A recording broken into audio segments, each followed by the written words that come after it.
BJP chairperson Sonia Gandhi ji और leader of opposition Rahul Gandhi पर कैसे देखें? देश जानता है 1937 की अखबार है नेशनल हेराल्ड। आजादी के 10 साल पहले वाली अखबार का नाम है नेशनल हेराल्ड। अंग्रेजों से लड़ने के लिए अखबार है नेशनल हेराल्ड।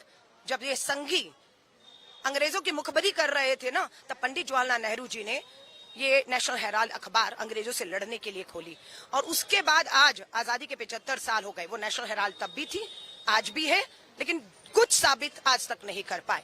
10 साल से इनकी सरकार है, वही नेशनल हेराल्ड, वही कागज, वही पेपर, वही आरोप, वही झूठे, कुछ साबित नहीं कर पा रहे ये लोग।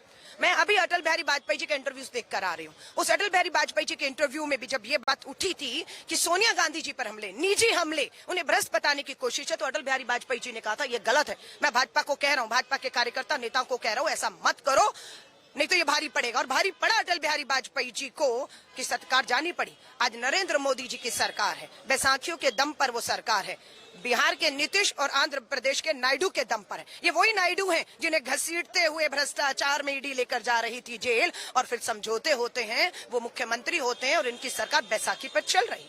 राहुल गांधी जी आज गुजरात में, कांग्रेस का महाधिवेशन गुजरात में होता है, और गुजरात में चुनौती संसद में खड़े होकर अमित शाह मोदी जी को आंखों में डालकर दी है कि हम गुजरात को न्याय दिलाएंगे, हम गुजरात में आपको हराएंगे। ये बौखलाहट है कि किसी तरह भी अब राहुल गांधी जी को गुजरात जाने से रोका जाए, बिहार जाने से रोका जाए, देश में जाने से रोका जाए, उन्हें इनमें उलझाया जाए।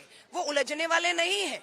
और सोनिया गांधी जी की जहां तक बात है, उन्होंने पूरी जिंदगी इस धरती, इस मिट्टी पर उनके परिवार के खून कहें, शहादतें कहें, उनका समर्पण, संघर्ष, त्याग कहें, वो दुनिया के सामने है। वो ना कभी गई है कहीं, ना जाएंगी, यहीं खड़े होकर इन तानाशाहों का मुकाबला करेंगी। और राहुल गांधी जी को हम विश्वास सबको है कि पूरा देश का कार्यकर्ता आज देश में एक आवाज पर रात को पता लगा है, सड़कों पर उतर के आया है। इस सरकार को हम झुकाएंगे। वो कोई और होंगे मोदी जी जो आपकी ईडी सीबीआई से डर गए, आपकी वॉशिंग मशीन में धुल गए, आपके मंत्री और मुख्यमंत्री बन गए।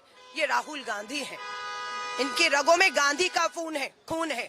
आरएसएस और गोडसे का खून नहीं है गद्दारी वाला। ये इस मिट्टी में मिल जाएंगे पर झुकेंगे नहीं। नरेंद्र मोदी जी, ये ईडी और इन संवैधानिक संस्थाओं का दुरुपयोग बंद करिए। देश की ज्वलंत मुद्दों पर ध्यान लाइए। आज बेरोजगारी, आज महंगाई, आज वाराणसी में गैंग रेप होता है आपके संसदीय क्षेत्र में। किसान तरस से न्याय मांग रहा है। आदिवासी, आपको किसी की चिंता नहीं है। आप विवादित बयान देकर आज भी विवादित बिलों पर लाकर देश का ध्यान भटकाना चाहते हैं, राहुल गांधी जी को खामोश करना चाहते हैं। यही आपकी सबसे बड़ी भूल और आपकी उल्टी गिनती शुरू करें।